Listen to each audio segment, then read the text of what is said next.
하나님 말씀 보겠습니다. 하나님 말씀은 빌립보서 4장 4절의 말씀입니다. 빌립보서 4장 4절의 말씀을 다 같이 봉독하겠습니다. 주 안에서 항상 기뻐하라. 내가 다시 말하노니 기뻐하라. 아멘. 저는 오늘 여러분들과 함께 빌립보서 4장 4절의 말씀을 가지고 기뻐하라, 이러한 제목으로 피차의 은혜를 나누겠습니다. 하나님은 우리가 이 세상에 살아가면서 어떻게 살아가기를 원하고 계실까요? 너무 추상적인 질문이라고 할 수 있고, 또 나하고는 동떨어진 질문이라고 생각할 수 있는데, 다시 말씀드리면 우리 부모님은 자녀가 어떻게 사는 것을 원하고 있을까요? 또한 부모인 우리들은 자녀가 어떠한 상태에 있으면 기분이 좋고 즐거울까요? 여러분의 자녀가 어떠한 상태에 있을 때 여러분이 좋아지시는가 생각해 보시기 바랍니다. 제가 생각해 보니까 부모님은 자녀가 즐거울 때, 기쁠 때 자기도 기쁩니다. 저 또한 저의 자녀가 즐거울 때 저도 기쁘고 즐겁다는 것을 알게 되었습니다.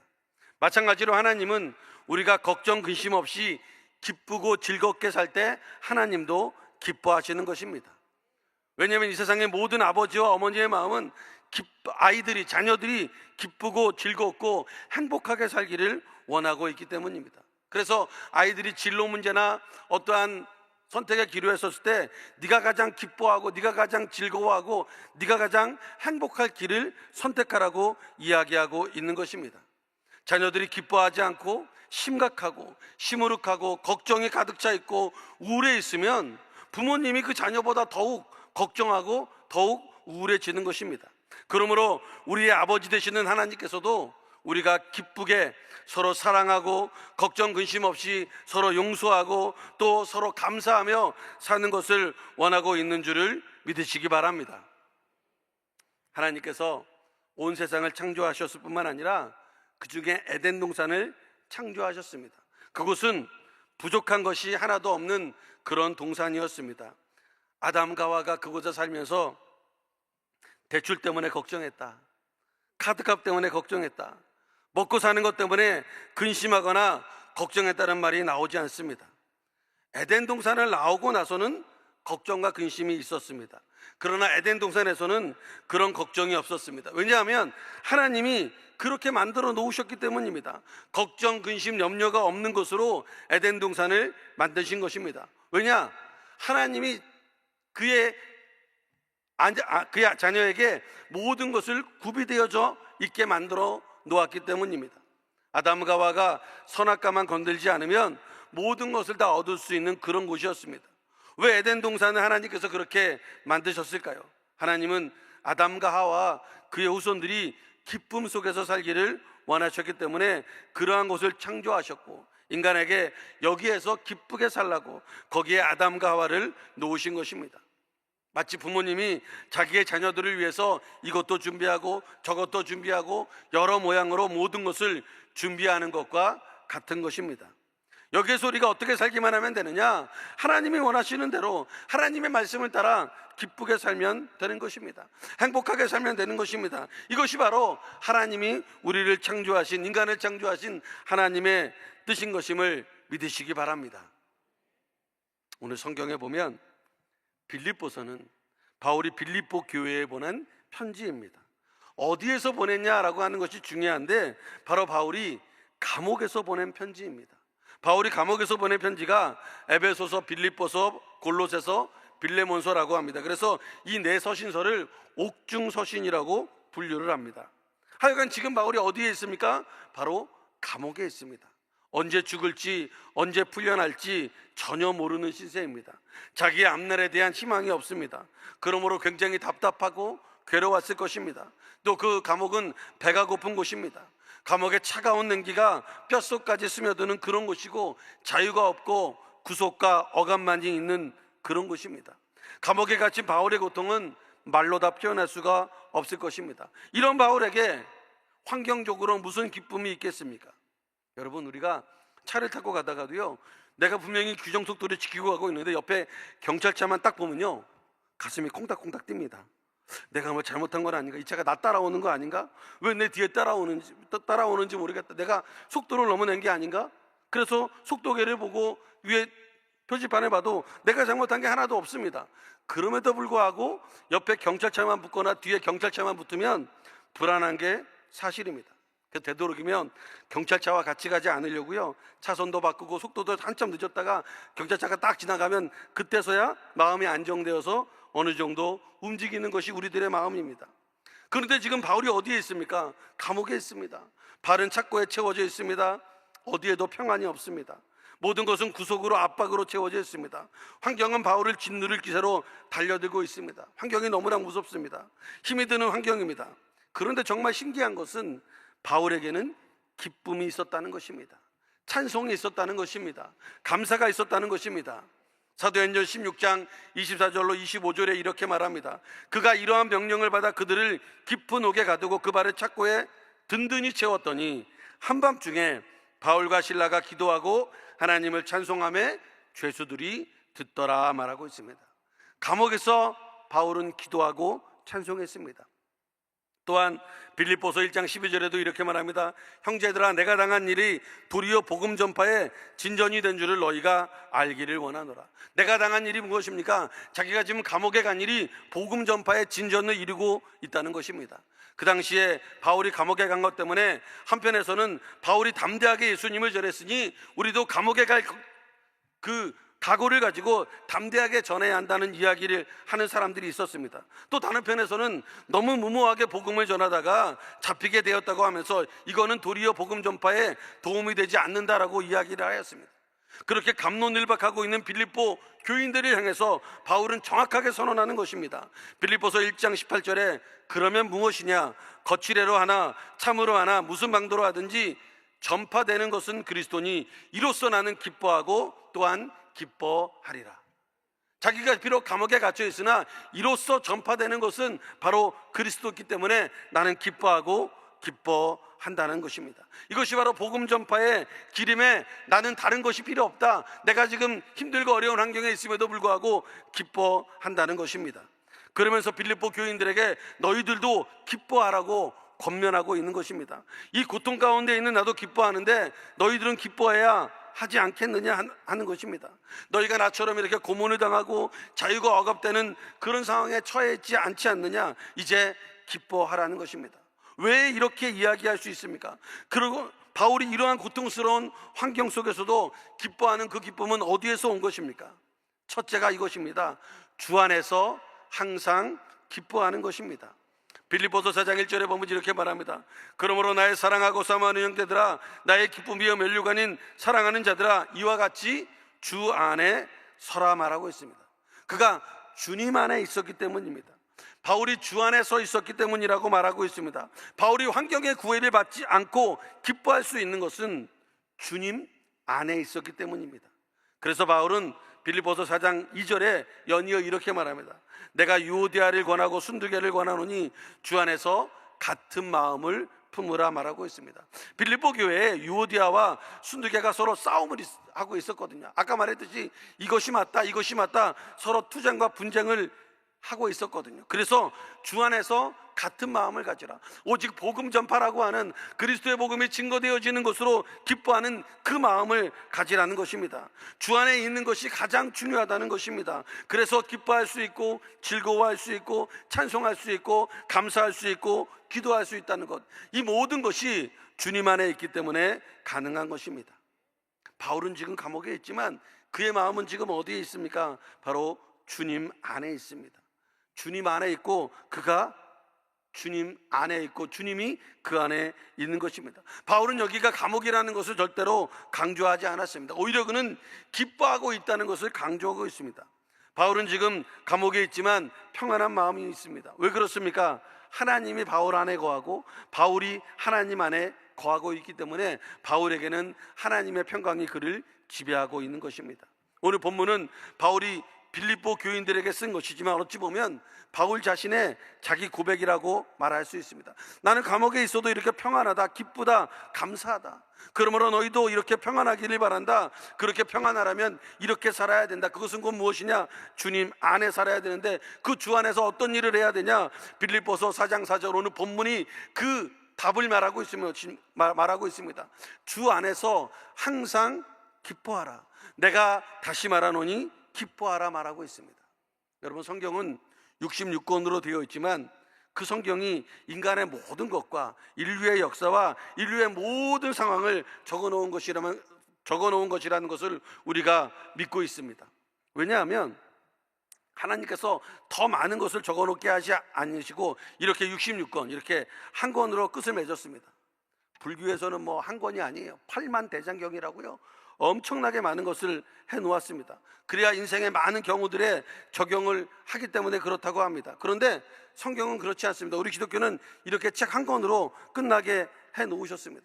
그러면 의문이 들고, 이 한 권에 모든 것이 다 되어져 있냐? 모든 인류의 역사와 모든 우리들의 삶의 역사가 다 그 안에 있는가라고 하는 의문이 드는 게 당연한 것입니다. 그런데 이렇게 생각할 수 있습니다.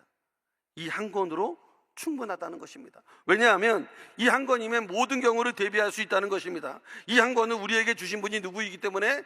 하나님이시기 때문이라고 하는 것입니다. 우리가 주님 한 분만으로 모든 것이 충분한 것처럼 우리 인생의 모든 것도 주님이 주신 이 성경 한 권으로 충분한 것임을 믿으시기 바랍니다. 너무 많아도요, 찾는데 시간도 많이 걸립니다. 하나님께서는 많은 것 중에 추려서 이렇게 성경을 한 권으로 만들어 주신 것입니다. 그래서 성경은 1.1획도 변함이 없고 하나님의 말씀임을 우리가 믿고 있는 것입니다. 그런데 이렇게 중요한 성경에 똑같은 단어를 반복되어진다라고 하는 것은 그만큼 중요하다는 것을 보여주고 있는 것입니다. 더군다나 한 구절에 2번 이상 똑같은 단어가 들어가 있으면 이것은 굉장한 강조입니다. 바울은 빌립보 교인들에게 기뻐하라 한마디만 한 것이 아니라 한 구절에 기뻐하라, 내가 다시 말하노니 기뻐하라 말하고 있습니다. 바울은 굉장한 당부를 하고 있는 것입니다. 그냥 기뻐하라고 그냥 제안하는 이 수준이 아니라 기뻐해야 된다, 기뻐해야만 한다, 내가 다시 말하노니 기뻐해야 한다 라고 말하고 있습니다. 그렇기 때문에 똑같은 단어를 한 구절에 2번이나 적은 거예요. 그만큼 중요하고 그만큼 필요한 것이기에 강조하는 것입니다. 예를 들어 우리가 아이들이 학교에 갈 때 부모님이 매일마다 하는 이야기가 있습니다. 차 조심해라, 선생님 말씀 잘 들어라. 월요일부터 금요일까지 매일마다 이야기합니다. 왜 이렇게 이야기합니까? 중요한 것이기 때문에 반복하는 것입니다. 우리 믿음의 사람들에게 삶에 있어서 중요한 것이 무엇입니까? 바로 기뻐하는 것입니다. 주 안에서 기뻐하는 것입니다. 우리 믿음의 사람들은 기뻐해야 돼요. 믿는 자의 특징이 무엇이냐라고 물어봤을 때 다른 특징보다 가장 중요한 첫 번째 특징은 바로 기뻐하는 것입니다. 여러분, 좋은 때는 당연히 기쁘죠. 그러나 어려운 일이 있어도 어려움의 노예가 되지 않고 기뻐하는 것, 이것이 바로 믿음의 사람들의 특징인 줄 믿으시기 바랍니다. 믿는 사람들은요, 세상 사람들에게더러 이런 소리를 들어야 됩니다. 아니, 너는 보기에 네 형편을 보면 좋아할 것이 하나도 없는데 뭐가 그리 좋아가지고 싱글벙글 하고 다니냐 라고 하는 소리를 들어야 됩니다. 반대로 이런 소리 들으면 안 돼요. 너는 믿는다고 하는데 뭐가 그리 불만이냐, 뭐가 그리 죽을 상을 하고 다니냐, 이런 이야기를 들으면 안 됩니다.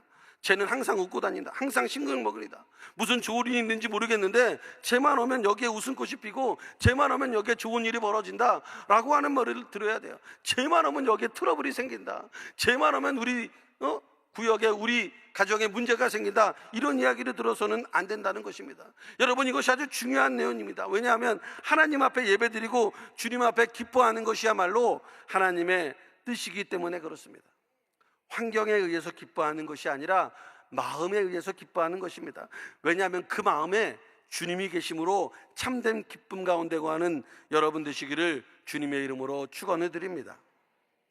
저는 군대 생활을 최전방에서 했는데 군대는 철저하게 계급사회입니다. 이 계급이 무너지면, 상명하복이 없어지면 그것은 군대로서의 기본이 없어지는 것입니다. 내 생각이 아무리 이래도 군대에서 시키면 하는 것입니다. 여러분, 전쟁에 났는데 회의하고 결정해야겠습니까? 전쟁에 났는데 지금 당장 저기 총알을 막 하고 있는데 같이 싸고 상관이 명령하는 대로 써야 되는데 그러지 않고 우리 민주적으로 합시다, 우리 다수결로 합시다, 이렇게 할 수가 없는 것입니다. 우리는 아무 이유 없지만 모든 의무와 책임은 명령한 사람에게 있는 것입니다. 밑에 사람은 그것을 지키면 되고 복종하면 되는 것입니다. 제가 왜 이 얘기를 하느냐, 지금 이 세상의 영적인 전쟁터라고 주님은 말하고 있습니다. 디모데후서 4장 7절은 이렇게 말합니다. 나는 선한 싸움을 싸우고 나의 달려갈 길을 마치고 믿음을 지켰으니라고 말합니다. 디모데전서 6장 12절에도 믿음의 선한 싸움을 싸우라, 영생을 취하라, 이를 위하여 내가 부르심을 받았고 많은 증인 앞에서 선한 증언을 하였도다 말하고 있습니다. 우리는 그리스도의 군사입니다. 이 세상에서 마귀와 싸우고 있는 것입니다. 그런데 우리의 대장 되신 예수님께서 명령을 하셨어요. 그 예수님의 명령을 들어야 되는 것입니다. 그 명령을 듣지 않으면 지는 것입니다. 예수님은 미숙한 사령관이 아닙니다. 예수님은 전쟁에 능하신 분이시고 아주 노련하시고 아주 이 싸움을 승리로 이끄시는 그러한 분이 우리 예수님이십니다. 그 예수님이 명령하면 지키면 돼요. 그러면 100% 승리가 보장되어져 있는 것입니다. 예수님은 이 영적 싸움을 십자가에서 이미 승리해 놓으셨다고 말씀하고 있습니다. 그러므로 우리가 승리하신 예수님의 말씀에 순종하면 승리는 바로 우리의 것이 되는 것입니다. 예수님께서 우리에게 무엇이라고 명령하고 있습니까? 무엇을 순종하라는 것입니까? 바로 주 안에서 항상 기뻐하라, 내가 다시 말하노니 기뻐하라 말하고 있습니다. 아까 말했죠, 이거는 제한이 아니에요. 이것은 명령인 것입니다. 기뻐해야만 하는 것입니다. 왜 기뻐합니까? 무엇 때문에 기뻐합니까? 예수님이 다 이겨놓았거든요. 십자가상에서 우리의 모든 죄악을 다 이기셨고 마귀와의 싸움에서도 승리해 놓으셨습니다. 그래서 우리가 말씀을 믿고 따르고 나아가기만 하면 모든 길이 예비되어져 있는 줄 믿으시기 바랍니다. 골로새서 2장 14절로 15절은 이렇게 말합니다. 우리를 거스르고 불리하게 하는 법조문으로 쓴 증서를 지우시고 제하여 버리사 십자가에 못 박으시고 통치자들과 권세들을 무력화하여 드러내어 구경거리로 삼으시고 십자가로 그들을 이기셨느니라 말하고 있습니다.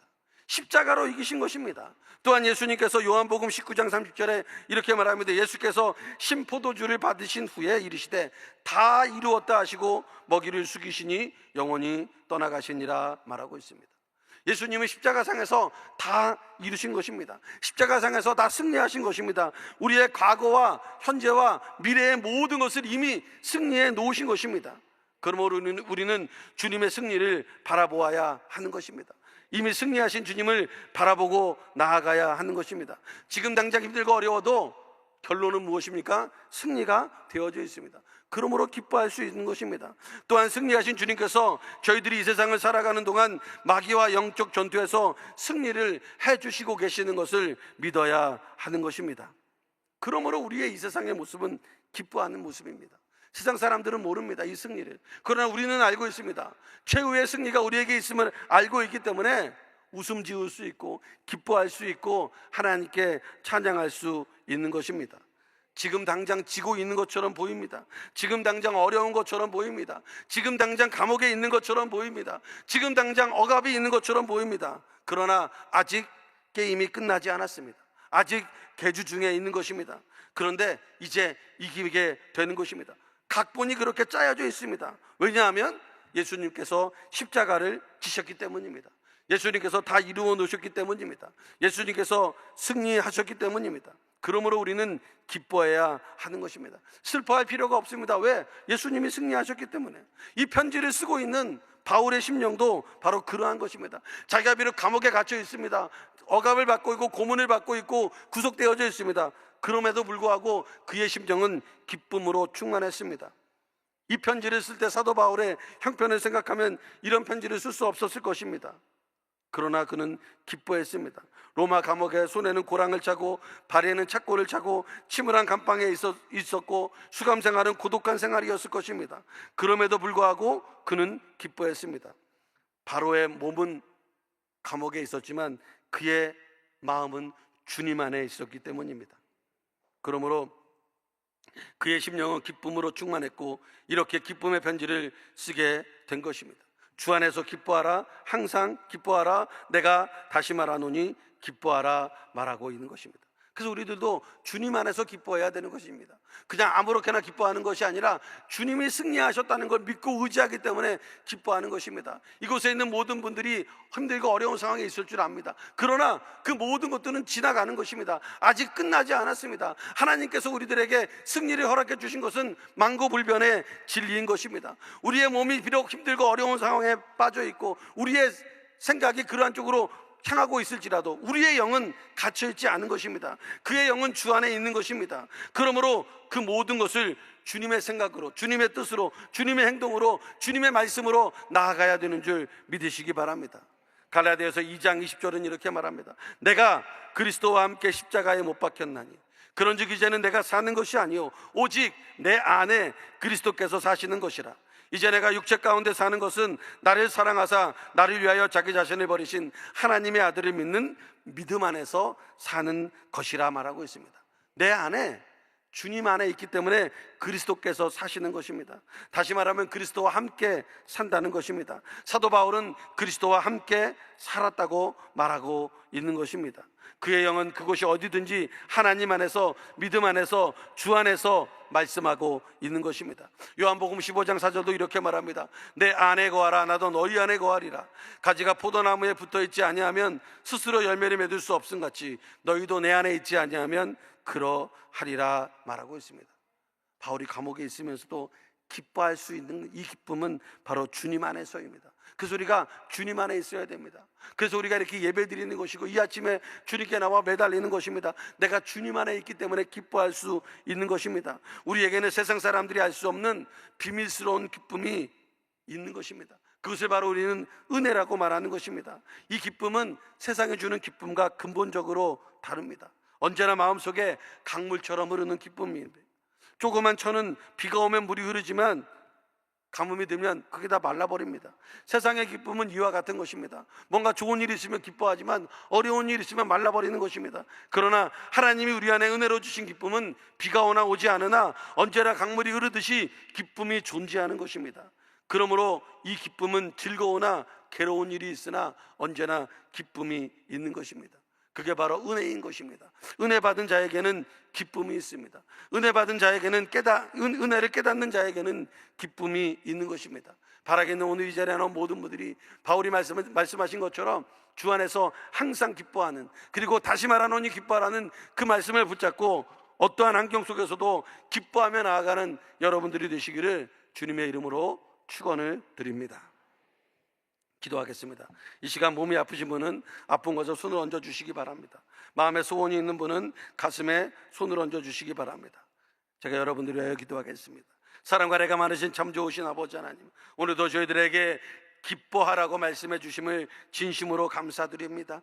아버지, 우리의 인생이 힘들고 어려운 환경에 처할 때가 있습니다. 터널에 빠져 있다고 생각되어질 때가 있습니다. 바울처럼 감옥에 있다고 생각되어질 때가 있습니다. 그러나 그러한 환경 속에서도 내가 그리스도 안에, 그리스도가 내 안에 거함으로 말미암아 기뻐하며 즐거워하며 하나님께 모든 것을 맡기며 나아가는 저희들이 될 수 있도록 인도하여 주시옵소서. 이 시간 우리들 세상이 범하지 못하는 엄청난 기쁨과 은혜가 우리 마음을 넘치게 할 수 있도록 인도하여 주시고, 그러기 위해 이 자리에 나와 간절히 기도하오니 주님, 저희들의 기도를 들으시고 기쁨으로 역사하여 주시옵소서. 환경이 우리를 짓누를지라도 우리 안에 있는 그리스도의 영이 주님 안에, 우리가 주님 안에 있음으로 말미암아 그리스도의 영으로 말미암아 기뻐하는 저희들이 되게 하여 주시옵소서. 이 시간 아픈 곳에 손을 얹고 기도합니다. 아버지 하나님, 이 시간 모든 질병을 고쳐 주시옵소서. 머리부터 발끝까지 깨끗하게 고쳐 주시옵소서. 집에다 주는 원심하기는 떠나갈지어다. 아픈 머리가 깨끗하게 고침받게 하여 주시옵소서. 편두통이 낫게 하여 주시옵소서. 기관지염이 낫게 하여 주시옵소서. 충농증이 떠나가게 하여 주시옵소서. 폐렴이 낫게 하여 주시옵소서. 오장육부에 있는 모든 염증이 사라지게 하여 주시옵소서. 암세포는 떨어져 나갈지어다. 열두의 혈류근원이 마른 것처럼 모든 암의 근원이 말라 없어지게 하여 주시옵소서. 무리 아픈 사람이 낫게 하여 주시고, 무좀이 낫게 하여 주시고, 부인병이 낫게 하여 주시고, 아버지 하나님, 이 시간 모든 질병으로부터 고침받는 역사가 임하게 하여 주시옵소서. 갖고나 많은 문제가 있습니다. 질병의 문제, 자녀들의 문제, 직장의 문제, 사업의 문제, 관계의 문제, 경제의 문제, 여러 문제를 갖고 나왔습니다. 오늘 이 시간 그 모든 문제가 예수 이름 안에 다 해결되게 하시고 기쁨으로 변화되는 역사가 임하게 하여 주시옵소서. 특별히 여의도 순복음교회를 축복하여 주시고 다계장 목사님에게 큰 능력을 허락하여 주시어서 저희들이 그거 나가시는데 부족함이 없도록 인도하여 주시고 영육간의 강건함으로 임하여 주시옵소서. 또 저희 대한민국을 주님이 특별히 보살펴 주시고 6월 3일 대선을 통하여서 하나님의 귀한 역사가 일어나게 하여 주시옵소서. 모든 것 주님께 맡기고 감사를 드립니다. 특별히 귀한 예물 드린 손길마다 축복하여 주시고 30배, 60배, 100배로 흠양하여 주시옵소서. 모든 것 주님께 맡기며 예수님의 이름 받들어 간절히 기도 드립니다. 아멘. 하늘에 계신 우리 아버지여, 이름이 거룩히 여김을 받으시오며 나라가 임하시오며 뜻이 하늘에서 이루어진 것 같이 땅에서도 이루어지이다. 오늘 우리에게 일용할 양식을 주시옵고 우리가 우리에게 죄 지은 자를 사하여 준 것 같이 우리 죄를 사하여 주시옵고 우리를 시험에 들게 하지 마시옵고 다만 악에서 구하시옵소서. 나라와 권세와 영광의 아버지께 영원히 싸움나이다. 아멘.